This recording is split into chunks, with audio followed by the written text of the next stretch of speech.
बेहद स्वागत आप सभी का। देवभूमि समाचार देखना शुरू कर चुके हैं आप। बुलेटिन की शुरुआत अहम खबर के साथ करेंगे। दरअसल देहरादून से बड़ी और महत्वपूर्ण खबर है। चार धाम यात्रा की तैयारियों को लेकर अहम बैठक हुई है। बड़ी और महत्वपूर्ण खबर आपको बताते चले, देहरादून से बड़ी खबर, चार धाम यात्रा की तैयारियों को लेकर बैठक हुई है। सीएम पुष्कर सिंह धामी की मौजूदगी में इस बैठक का आयोजन हुआ है। चार धाम यात्रा की तैयारियों को लेकर दरअसल ये महत्वपूर्ण बैठक की गई है। इस बैठक में मुख्यमंत्री पुष्कर सिंह धामी की मौजूदगी हुई है। बैठक में कैबिनेट के मंत्री भी कई मौजूद रहे हैं। बड़ी और अहम खबर हम आपको बताते चल रहे हैं, जानकारी आपके साथ हम साझा कर रहे हैं। दरअसल बैठक में कई कैबिनेट के मंत्री मौजूद रहे हैं। बैठक में कैबिनेट के मंत्री के अलावा खुद पुष्कर सिंह धामी, मुख्यमंत्री उत्तराखंड के, उनकी मौजूदगी इस बैठक में थी। दरअसल चार धाम यात्रा की तैयारियों का जायजा लेने को लेकर, तैयारियां किस तरह की है, किस तरह आगे आने वाले वक्त में करनी है तैयारियां, क्या कुछ सुविधाएं उपलब्ध करानी है चार धाम यात्रा को लेकर, उस बाबत दरअसल बैठक की गई है।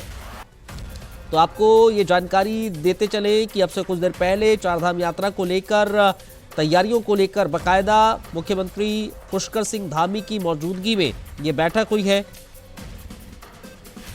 बैठक में कैबिनेट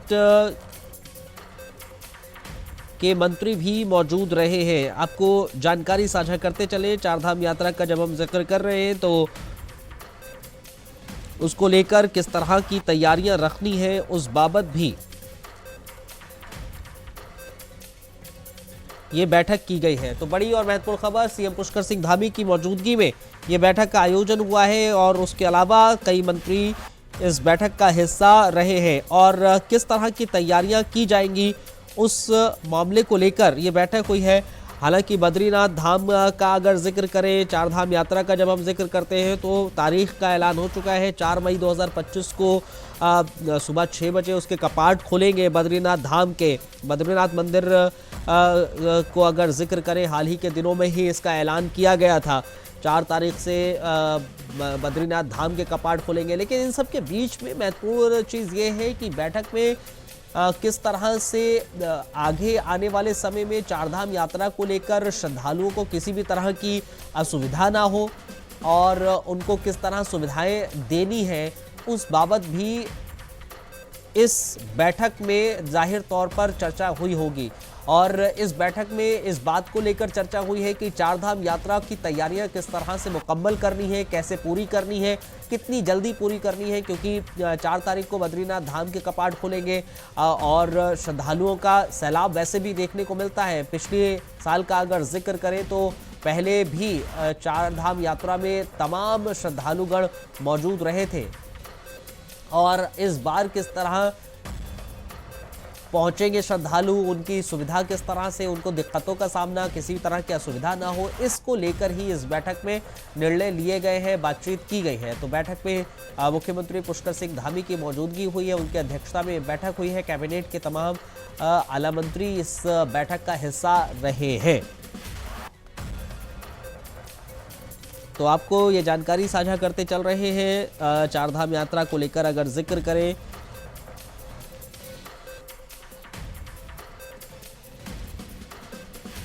चारधाम यात्रा को लेकर ही उसकी तैयारियां किस तरह से होंगी, उसको लेकर ये बैठक की गई है। अगर देखा जाए,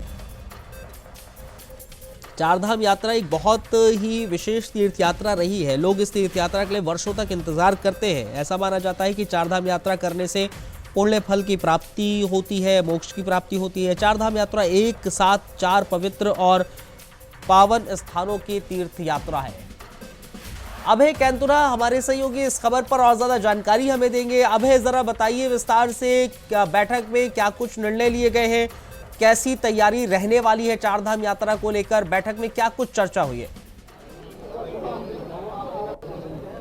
जी बिल्कुल, ये कह सकते हैं कि उत्तराखंड की ये जो सुप्रसिद्ध चारधाम यात्रा है, इस चारधाम यात्रा को सुव्यवस्थित करने के लिए, जो श्रद्धालु यहाँ पर आएंगे उनकी यात्रा सुगम बनाने के लिए, सरकार की तरफ से बेहतर प्रबंध करने के लिए आज की समीक्षा बैठक यहाँ पर की गई है। यानी अब तक पर्यटन विभाग या जिला प्रशासनों की तरफ से जो तैयारियां यहाँ पर इस चारधाम यात्रा को लेकर की गई है, उनकी समीक्षा आज मुख्यमंत्री के द्वारा यहाँ पर की गई है। बैठक में पर्यटन मंत्री सतपाल महाराज मौजूद रहे, ये जो स्वास्थ्य मंत्री हैं डॉक्टर धन सिंह रावत, वो इस बैठक में मौजूद रहे। और सबसे बड़ी बात है कि जो महत्वपूर्ण विभाग हैं वो सभी इस चारधाम यात्रा की समीक्षा बैठक में मौजूद रहे। जब धामों के जो कपाट हैं उनके खुलने की तिथियों का ऐलान यहाँ पर हो चुका है, जिसमें कह सकते हैं कि 30 अप्रैल को गंगोत्री और यमुनोत्री धाम के कपाट यहाँ पर खुलेंगे, 2 मई को केदारनाथ धाम के कपाट खुलेंगे, 4 मई को बद्रीनाथ धाम के कपाट यहाँ पर खुलेंगे। और कपाटों के खुलने से पहले ये कह सकते हैं कि जो चारधाम यात्रा की जो तैयारियां होती है, चाहे वो रजिस्ट्रेशन की हो, ट्रैफिक चारधाम यात्रा यानी जो धामों की जो कैरिंग कैपेसिटी है, धामों में जो व्यवस्था प्रबंधन होता है, यात्रा प्रबंधन होता है, वो किस रूप में रहने वाला है, उसको लेकर आज की समीक्षा बैठक यहाँ पर दी गई है। पिछले साल के जो अनुभव यहाँ पर रहे हैं, सरकार जो कमियां पिछले साल यहाँ पर रही है, उन चीजों की पुनरावृत्ति इस बार इस यात्रा के दौरान ना हो, इसलिए सरकार की तरफ से समय रहते हुए सभी यात्रा प्रबंधों को निपटाने का काम यहाँ पर किया जा रहा है। व्यवस्थाएं चाक चौबंद यहाँ पर रह सके, उसके लेकर अधिकारियों को दिशा निर्देश यहाँ पर दिए जा रहे हैं। सबसे बड़ी बात है कि इस चारधाम यात्रा को लेकर जो अभी तक की जो व्यवस्थाएं नहीं, खासतौर पर जो मेन जो पॉइंट्स यहाँ पर रहते हैं कि जिस पर सरकार यहाँ पर काम करना चाहती है, चाहे वो स्वास्थ्य का सेक्टर हो, सुरक्षा व्यवस्था हो, या फिर भीड़ मैनेजमेंट का होते हैं, जो क्राउड मैनेजमेंट जो होता है, भीड़ को किस प्रकार से नियंत्रित किया जा सकता है। और रजिस्ट्रेशन जो यात्रा जहाँ से प्रारंभ होती है, हरिद्वार ऋषिकेश से जहाँ से यात्रा प्रारंभ होती है, वहाँ पर प्रवेश के लिए या जो रजिस्ट्रेशन के लिए किस तरह की व्यवस्था यहाँ पर रहने वाली है, उन सब चीजों को समय रहते हुए दुरुस्त करने के काम यहाँ पर सरकार सबसे किया जा रहा है। और उसके लिए विभागीय अधिकारियों को निर्देश भी दिए गए। इसके अलावा जो स्वास्थ्य के क्षेत्र में जो सबसे बड़ी चुनौती, हाँ वही मैं भी वहीं पर ही आ रहा था जो आप जिक्र करने वाले हैं स्वास्थ्य के संबंधित में, क्योंकि हमने देखा है जब इस तरह की यात्रा हुई है पिछले बरस का जब हम जिक्र करें तो स्वास्थ्य संबंधित बहुत सारी दिक्कतें देखने को मिली थी और सरकार की तरफ से भी इनिशिएट किया गया था कि कुछ दूरी पर एक कैंप लगा दिया गया था ताकि वहां पर डॉक्टर की तैनाती कर दी गई थी और एक असिस्टेंट की भी तैनाती की गई थी ताकि कोई भी अगर यात्री वहां जा रहा है, श्रद्धालु जा रहा है, बीच रास्ते में उसको कुछ दिक्कत आ गई तो वहां पर एज सुन एज पॉसिबल उसको इलाज मिल सके। इस तरह की सुविधाएं इस बार भी मुहैया कराई जाए और बेहतर तरीके से मुहैया कराई जाए, उस बाबत भी निश्चित तौर पर निर्णय या फिर चर्चा की गई होगी।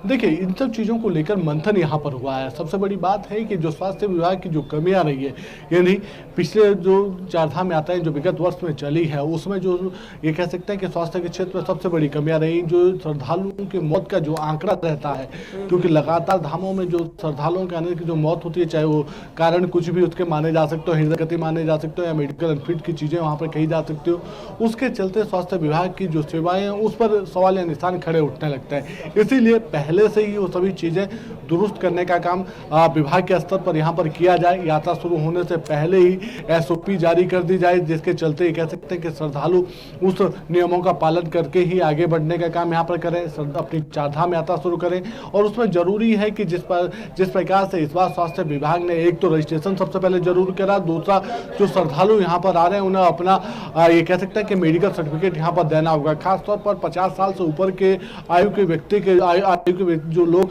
यहाँ पर आ रहे हैं, जो यात्रा करना चाहते हैं, उनको अपना फिजिकल सर्टिफिकेट यहाँ पर देना होगा।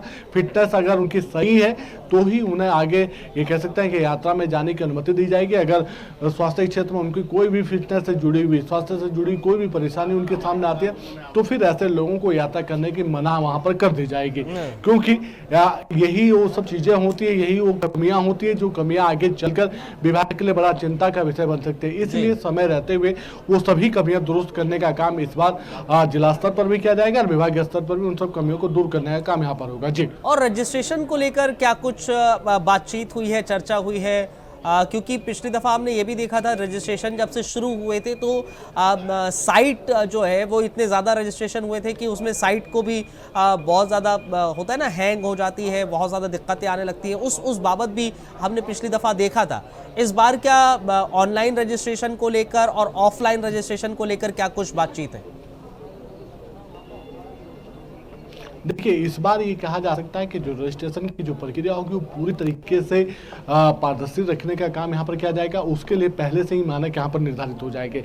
यानी आप मान के सकते हैं कि जो अभी फिलहाल जो एसओपी जारी हुई है उस एसओपी में साफ तौर पर कहा जा सकता है कि 80% ऑनलाइन रजिस्ट्रेशन की व्यवस्था यहाँ पर करने के लिए कहा गया है। यानी जो श्रद्धालु यहाँ पर चारधाम यात्रा के लिए आ रहे हैं उनका रजिस्ट्रेशन होना बहुत जरूरी है। बिना रजिस्ट्रेशन के वो यात्रा नहीं कर पाएंगे। लेकिन उसमें भी है कि कुछ लोग अगर समय से पहले यहाँ पर पहुँचते हैं, ऑनलाइन रजिस्ट्रेशन नहीं हो पाता है किन्हीं कारणों से, तो वो अपना ऑफलाइन रजिस्ट्रेशन हरिद्वार और ऋषिकेश में वहाँ पर करा सकते हैं। उसके लिए जो रजिस्ट्रेशन के जो काउंटर्स होंगे, जो स्टॉल होंगे, वो वहाँ पर लगाने का काम जिला प्रशासन की तरफ से वहाँ पर कर दिया जाएगा। लेकिन बिना रजिस्ट्रेशन को किसी भी व्यक्ति को यात्रा नहीं करने दी जाएगी और उसके लिए अलग अलग जगहों पर आप ये कह सकते हैं कि चेकिंग जो पॉइंट होंगे वो अलग अलग जगहों पर यहाँ पर बनाए जाएंगे। आप ये कह सकते हैं कि ऋषिकेश से ऊपर 3 से 4 जगहों पर चेकिंग पॉइंट वहाँ पर रखे जाएंगे, यानी जो बिना रजिस्ट्रेशन के यात्री यहाँ पर पहुंचेंगे उन्हें वापस भेजने का काम वहाँ से कर दिया जाएगा और उसके लिए बाकायदा पूरी सख्ती बरतने के निर्देश पुलिस को यहाँ पर दे दिए गए। इसके अलावा भीड़ ना पूरे रास्ते में, जो ट्रैफिक की जो समस्या देखने को मिलती है वो समस्या ना आने वाले दिनों में देखने को और हेली सेवा को लेकर भी पुलिस प्रशासन को अपनी रणनीति तैयार करने और हेलीकॉप्टर सेवा को लेकर, हेली सेवा को लेकर भी कुछ बातचीत। जी बिल्कुल, ये कह सकते हैं कि केदारनाथ धाम के लिए जो हेली सेवा यहाँ पर रखी गई है उसमें जो रेलवे की जो साइट है, यानी RITC की जो साइट है, उस साइट से ही सिर्फ हेली के जो टिकट बुकिंग होगी वो वहाँ से हेली के माध्यम से टिकट बुकिंग यहाँ पर कर पाएंगे। इसके अलावा जो दूसरे धाम है, आप चाहे बद्रीनाथ धाम के लिए कहें या दूसरे जो यमुनोत्री धाम या गंगोत्री धाम के लिए कहें, उनके लिए देहरादून या फिर जो दूसरी साइट्स हैं या JMBN की जो साइट्स हैं वहाँ से वो अपना रजिस्ट्रेशन वहाँ पर करा सकता है, वहाँ से टिकट प्राप्त कर सकता है। इसके अलावा दूसरी किसी भी साइट से, ये नहीं कह सकते हैं कि चाहे युगाडा की साइट है और जो रेलवे की जो साइट्स है, इन दो साइडों से ही हेली सेवा के लिए टिकट बुक यहाँ पर किए जा सकते हैं। अगर प्राइवेट्स में किसी को दर्शन यहाँ पर करने तो उसके लिए देहरादून के जो सरदार हेलीपैड है वहाँ पर बुकिंग की व्यवस्था वहाँ पर रखी गई है। लेकिन इसके अलावा ये कह सकते हैं कोई बिना पूर्व रजिस्ट्रेशन के वहाँ पर नहीं जा पाएगा। बिना रजिस्ट्रेशन के आप नहीं जा सकते, प्री बुकिंग आप कराएंगे तब बेहतर रहेगा। बहुत शुक्रिया आपका अभय, तमाम जानकारी हमारे दर्शकों तक साझा करने के लिए बेहद धन्यवाद।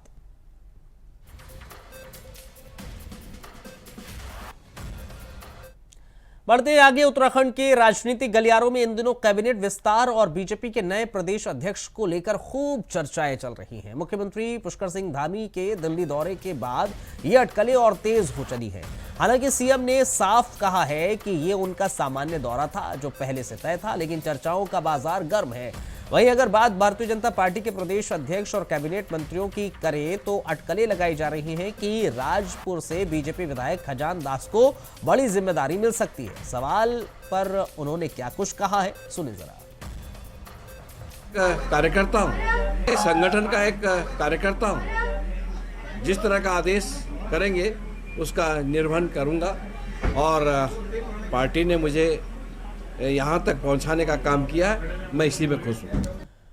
उत्तराखंड राजभवन देहरादून में आयोजित 3 दिवसीय वसंतोत्सव का समापन हो गया है। इस दौरान राज्यपाल गुरमीत सिंह ने पुष्प प्रदर्शनी प्रतियोगिताओं, रंगोली और बच्चों की कला प्रतियोगिता श्रेणियों में विजेताओं को सम्मानित किया। वहीं वसंतोत्सव के इस 3 दिवसीय कार्यक्रम में बड़ी संख्या में लोगों ने हिस्सा लिया। इस प्रोग्राम में इस साल की चल वैजयंती IIT रुड़की को मिली।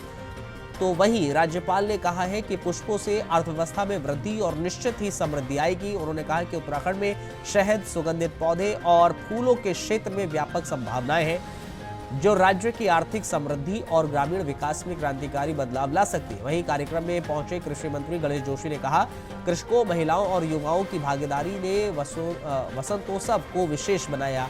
उन्होंने समापन समारोह में सभी विजेताओं, प्रतिभागियों और प्रदर्शनी में मुख्य आयोजक, उद्यान विभाग, संस्कृति विभाग और सभी सहयोगी विभागों को इस महोत्सव को सफल बनाने के लिए बधाई दी। 2025 का आज समापन हुआ है।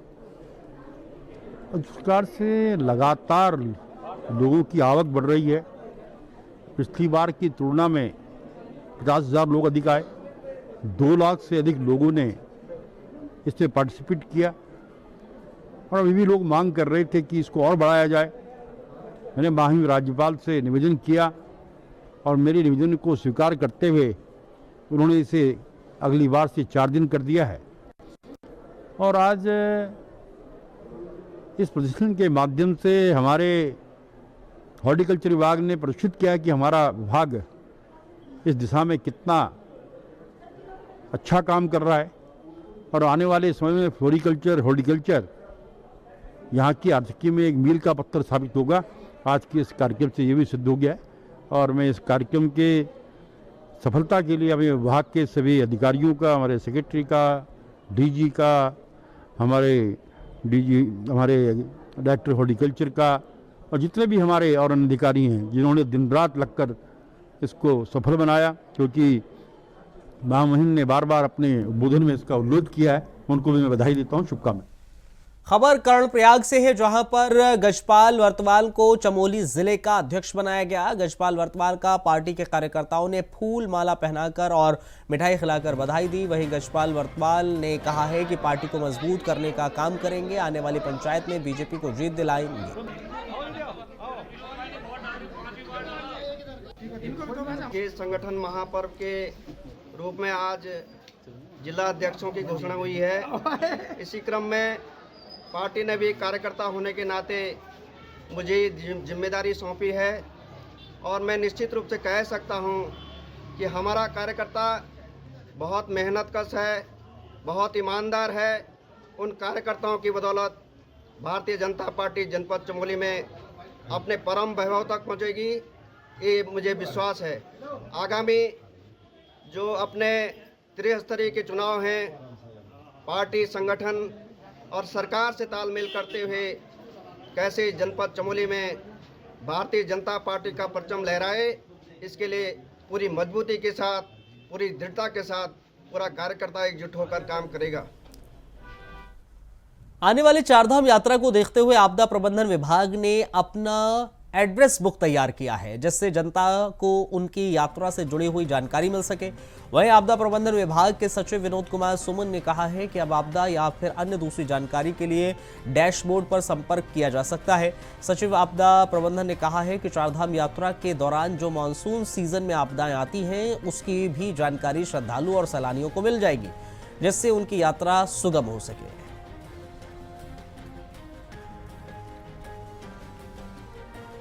डैशबोर्ड के पीछे ये हमारा उद्देश्य था कि जो सूचनाएं हमको चाहिए होती हैं, चाहे आपदा प्रबंधन की दृष्टि से, चाहे मीडिया को, चाहे पब्लिक को, कितने लोग आए दर्शन करने, कितनी गाड़ियां आई, कितने लोग बीमार हुए, कितने लोगों को परेशानी का सामना करना पड़ा, मौसम कैसा रहेगा, जो कुछ एक आम टूरिस्ट को चाहिए आने के पहले, हम वो सब कुछ एक मंच पे देने का प्रयास करेंगे कि एक क्लिक पे आप हमारे डैशबोर्ड पे जाएंगे, आपको जो कुछ जानकारी चाहिए होगी यात्रा के बारे में, वो सब मालूम हो जाएगा।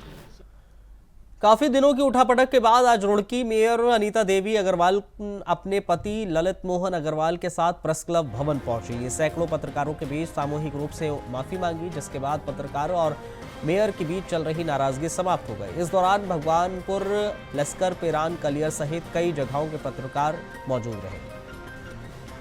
सबसे पहले तो आप सबको होली की बहुत बहुत शुभकामनाएं देता हूँ। थोड़ी बहुत परिवार, मैं अपना मीडिया को भी अपना परिवार ही समझता हूँ। परिवार में कभी थोड़ी गलतफहमियाँ हो जाती हैं, वो आज आके सारी गलतफहमियाँ दूर हो गई और हम सब गले मिल गए और हम सब मिलके ही रुड़की के विकास के लिए कार्य करेंगे। और खबर कोटद्वार से है, जहां बीएस अस्पताल में आए दिन कोई ना कोई घटना होती रहती है। कुछ महीने पहले भी एक लड़के ने महिला वार्ड में अमर्यादित घटना को अंजाम दिया था, जिसके बाद बीएस अस्पताल के मुख्य चिकित्सा अधिकारी ने अस्पताल में सुरक्षा व्यवस्था की मांग की, लेकिन कई महीने बीत जाने के बाद भी अस्पताल में सुरक्षा व्यवस्था नहीं बढ़ाई गई। एक बार फिर अस्पताल में हंगामा देखने को मिला है। एक युवक ने इमरजेंसी में हंगामा किया और डॉक्टर की कुर्सी उठाकर मारने लगा। महिला स्टाफ के साथ भी अभद्रता की गई। डॉक्टर हरेंद्र ने एक युवक के सिर पर चोट लगी थी और वो पट्टी कराने आया था। इस बीच अस्पताल के कर्मचारियों से उलझने लगा और डॉक्टर और स्टाफ को गंदी गंदी गालियां देने लगा, धमकी भी दी। फिलहाल पुलिस ने युवक को हिरासत में ले लिया है, पूछताछ की जा रही है। नहीं, कई चीज ऐसी देखी जाती हैं कि पेशेंट का भी व्यवहार ठीक नहीं होता और कर्मचारियों का भी व्यवहार ठीक नहीं होता। तो इसको हर व्यक्ति को प्रयास करना चाहिए कि व्यवहारिकता में कहीं कमी ना दिखाई दे। ठीक है, अगर कोई काम नहीं कर रहा है, डॉक्टर काम नहीं कर रहा है, एक फार्मासिस्ट काम नहीं कर रहा है, वार्ड बॉय काम नहीं कर रहा है या नर्स काम नहीं कर रही है, तो उसकी प्रॉपरली शिकायत होनी चाहिए। जहां उसको शिकायत करनी है तभी जाकर आगे सुधार होगा। और व्यवहारिकता में कोई भी व्यक्ति, चाहे वो सरकारी अधिकारी है चाहे वो पेशेंट है, उनको अपना एक सीमा में रहकर बात करनी चाहिए। तो इस तरीके का अगर सरकारी अधिकारी भी अगर व्यवहारिकता में कहीं कमी पाई जाती तो वो बात भी गलत है। सुरक्षा व्यवस्था बात करेंगे, एसपी से बात करेंगे, सीओ से बात करेंगे, सुरक्षा व्यवस्था होनी चाहिए। खबर रामनगर से है, जहां आम और लीची के बागों में समय से पहले आई बौर से बागों में इस साल खुशहाली छा गई है। मौसम अनुकूल रहने से आम के पेड़ों पर पहले ही बौर आ गया है, जिससे किसानों में जबरदस्त उत्साह है। लीची के बाग भी फूलों से लदे हुए हैं, जिससे अच्छी पैदावार की उम्मीद है। फलों की ये बहार किसानों के लिए अच्छे मुनाफे का संकेत है। दरअसल इस बार आम और लीची के बागानों में बौर की जबरदस्त बहार आई है, इससे किसानों के चेहरे खिल गए हैं। वो इस बार अच्छी आमदनी की उम्मीद कर रहे हैं। वहीं रामनगर अपने मीठे आम और रसीली लीची के लिए जाना जाता है। इस बार रामनगर, काला डूंडी, चकलुआ और कोटा बाग क्षेत्र में आम और लीची के बागान बौर से लदे लदाए देखने को मिल रहे हैं। बागों में जबरदस्त बौर से किसान बेहद उत्साहित है। किसान और ठेकेदारों का कहना है इस बार आम और लीची में बहुत अच्छा बौर आया है। अगर मौसम सही रहा तो हम अच्छा मुनाफा कमा सकते हैं। डीवाल, ये आम के बौर देखिए कितने बढ़िया आए हुए हैं, और इधर भी ये सब आम के बौर हैं, आ चुके हैं आम के, और ये आप खुद ही देख सकते हैं पेड़ पर दिखाइए जरा। मेरा ओम प्रकाश, फसल की वजह अब अच्छी है, आम का वो भी बौर भी अच्छा है। इस समय क्योंकि ठंड बहुत कम पड़ी है और मैं क्षेत्र भ्रमण में मैं कहीं पर भी किसानों से संपर्क कर रहा हूँ या खुद अपने निरीक्षण में देख रहा हूँ मौका मुआयने में कि इस बार आम और लीची और किसानों का फीडबैक लेने के बाद मुझे ये आश्वस्त हूँ कि इस बार आम और लीची की फसल बहुत अच्छी होगी। क्योंकि इसमें जो बौर जल्दी आने का कारण आपने पूछा, इसमें थोड़ा टेम्परेचर में एकदम तेजी से उछाल आ रहा है, जबकि ये फरवरी तक बहुत ठंड रहती थी और फरवरी में ही को मौसम परिवर्तन के कारण जो थोड़ा 10 या 15 दिन पहले आम आ जा रहा है, इसमें ऐसा कोई नुकसान होने की कोई आशंका नहीं। हल्द्वानी नगर के सबसे सुरक्षित माने जाने वाले व्यस्तम क्षेत्र जजी कोर्ट के बाहर रविवार को फायरिंग की सनसनीखेज वारदात से हड़कंप मच गया। दो पक्षों के बीच हुई कहासुनी के बाद अचानक गोली चली, जो सीधे एक युवक के सिर जा लगी। गंभीर हालत में युवक को अस्पताल ले जाया गया, जहां उसकी स्थिति नाजुक बताई जा रही है। फायरिंग की सूचना मिलते ही मौके पर भगदड़ मच गई। घायल युवक के परिजन और समर्थक बड़ी संख्या में अस्पताल पहुंचे। इस दौरान जब दूसरे पक्ष के दो युवक वहां आए तो गुस्साए लोगों ने उन्हें घेर लिया और उनकी जमकर पिटाई कर दी। बढ़ते तनाव को देखते हुए अस्पताल परिसर में पुलिस को तैनात किया गया। फायरिंग की सूचना मिलते ही पुलिस मौके पर पहुंची, जांच शुरू कर दी। प्रारंभिक जांच में मामला आपसी रंजिश का बताया जा रहा है, लेकिन पुलिस हर पहलू की बारीकी से पड़ताल कर रही है। आसपास के सीसीटीवी की फुटेज भी खंगाल रही है ताकि हमलावरों की पहचान की जा सके। एक गोलीकांड हुआ है जिसमें कि एक हमलावर सुमित बिष्ट द्वारा एक हनी नामक व्यक्ति को गोली मारी है और जो अभी कृष्णा हॉस्पिटल में है, गंभीर अवस्था में है, उसका इलाज चल रहा है। हमलावर फरार है। पुलिस द्वारा चारों तरफ से नाकेबंदी कर दी गई है। सघन अभियान चल रहा है, चेकिंग अभियान। हमें उम्मीद है कि जल्द हम इसे अरेस्ट करें। सर, इसमें किसी को पकड़ा भी गया अभी तक? नहीं, अभी तक कोई अरेस्टिंग नहीं हुई है, लेकिन पुलिस लगातार चेकिंग और दबिश ले रही है। हरिद्वार के ज्वालापुर कोतवाली क्षेत्र के लोढ़ा मंडी में बड़ा हादसा हो गया है, जहां पर एक घर में पटाखे बनाए जा रहे थे, तभी अचानक जोरदार विस्फोट हो गया और धमाके की आवाज से घर के टीन शेड उड़ गए। इस हादसे में एक युवक गंभीर रूप से घायल हुआ है, जिसे तुरंत हायर सेंटर रेफर किया गया है। सूचना मिलते ही एसपी सहित पुलिस टीम मौके पर पहुंची, स्थिति का जायजा लिया। फिलहाल पुलिस मामले की जांच कर रही है। आशंका जाहिर की जा रही है कि घर में अवैध रूप से पटाखे निर्माण किया जा रहा था, जिसके चलते यह हादसा हुआ।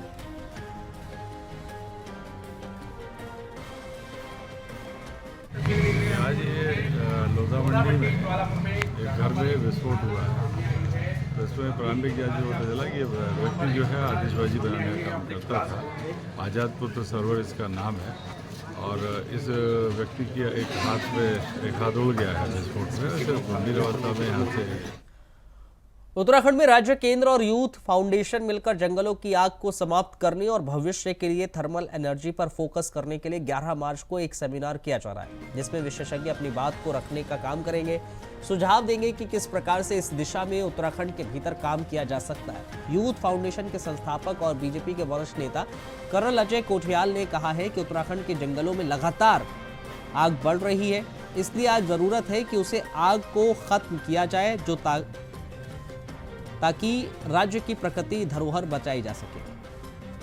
जो मुख्यमंत्री हैं उनके सेक्रेटेरिएट के तहत मिनिस्ट्री ऑफ अर्थ साइंस के सुपरविजन में यूथ फाउंडेशन और वाडिया इंस्टीट्यूट मिलकर के एक सेमिनार कर रहा है जो कि पर्यावरण से संबंधित है, जिसमें कि हम 2 मुद्दे डिस्कस कर रहे हैं और उसके बाद उनको आगे लेकर के चलेंगे। पहला है हमारे उत्तराखंड में जो जंगलों में आग लग रही है, उस आग के बचाव के तरीके, उसमें किस प्रकार से विभिन्न विभागों को इस्तेमाल करके हम इसको रोकने का एक प्रयास कर सकते हैं। और दूसरा है रिन्यूएबल एनर्जी, जो कि आज कार्बन फुटप्रिंटिंग हमारी धरती को जो चैलेंज दे रही है सर्वाइवल के लिए, हमारे जो युवा हैं, बच्चे हैं, अगले भविष्य उनके लिए, उसको कैसे कम करने के लिए हम रिन्यूएबल एनर्जी पर ज़्यादा फोकस कर सकें। और इस समय उत्तराखंड में वन महकमे के कुछ ठीक वहां पर चल नहीं रहा है। विभागीय अधिकारियों की लापरवाही के चलते अब जांच भी शुरू हो चुकी है। मामला वन विभाग के अंतर्गत कैंपा परियोजना के बजट के दुरुपयोग का है। इसमें अधिकारियों की तरफ से बजट को आईफोन खरीदने और घर के कार्यों को खरीदने में लगाया गया। वन मंत्री सुबोध उनियाल की माने तो इस पूरे मामले की जांच चल रही है, तो वहीं 13 IFS अधिकारियों को नोटिस भी भेज दिया गया है। वन मंत्री ने कहा है कि पूरे मामले की जांच की जा रही है, दोषियों के खिलाफ कड़ी कार्रवाई की जाएगी। 2 मोबाइल खरीदेंगे और एक आध लैपटॉप भी है, लेकिन क्योंकि उसका परीक्षण करा रहे हैं, उसमें हम लोगों ने सीधी जाके पूरी रिपोर्ट लेने के बाद से हमारे जो अधिकारी हैं उन्होंने उनसे चर्चा भी की। उसका परीक्षण करने के बाद ये पाया कि उसमें जो 4-5 तरह की जो अनियमितता बताई गई हैं, उसमें एक तो ये है कि नर्सरी का निर्माण कर दिया कैंपा के पैसे से। अब उसका ही परीक्षण करा रहे हैं कि क्या नर्सरी का निर्माण गाइडलाइन में है कि नहीं है। दूसरा, कुछ अधिकारियों ने अपने भवनों की चलिए इस बुलेटिन में फिलहाल इतना ही, इजाजत दीजिए, नमस्कार।